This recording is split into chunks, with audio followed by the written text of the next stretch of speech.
তো বন্ধুরা চলে এলাম আজকের মেনু নিয়ে। সবাইকে আগে জানাই শুভ দুপুরের অনেক অনেক শুভেচ্ছা, আমার অনেক ভালোবাসা রইল সবার জন্য। তো আজকে মেনুতে আছে আমাদের গরম গরম ভাত, আর তার সাথে এখানে করেছিলাম কুমড়ো সিদ্ধ। কুমড়ো সিদ্ধটা এখনও মাখানো হয়নি, আর এটা হলো লাল শাক নয়, এটা না বিটটা ভালো করে ঘষে নিয়ে রসুন আর তোমার কালো জিরে শুকনো লঙ্কা ফোড়ন দিয়ে যেমন লাল শাক ভাজে সেইভাবে করেছিলাম। এটা হলো লোটে মাছের ঝুড়োটা না দারুণ হয়েছিল খেতে, আমি একটু টেস্ট করে দেখেছিলাম। আর এখানে আছে ডাল, মুসুর ডাল এটা, আর ভিন্ডি সর্ষে ভিন্ডি যেটাকে বলে সেইটা করেছিলাম আজকে।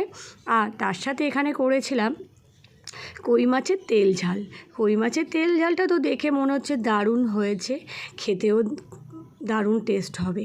তো একটু আধটু রান্না করতে করতে আমরা তো চেকে না দেখলে বুঝতে পারবো কী করে নুন বা হচ্ছে গিয়ে তোমার মিষ্টি কেমন হয়েছে না হয়েছে, স্বাদটা কেমন হলো না হলো সেটা তো বুঝতে পারবো না একটু চেকে না দেখলে। তো আমাদেরকে একটু চেখে দেখতেই হয়। তো খেতে বসতে গেলে হয়তো নুন কম হয়েছে, নুনটা আবার নিতে হয়। তো এখানে বাঁধাকপির তরকারিটা এখনও বাকি ছিল বন্ধুরা, সেটা কমপ্লিট হয়নি। তো এটা হচ্ছিল, তো হতে হতেই ভাবলাম ভিডিওটা করে রেখে দিই, সময় তো চলে যাচ্ছে, অনেক দেরি হয়ে গেছে। তো কেমন লাগলো না লাগলো ভিডিওটা জানাবে।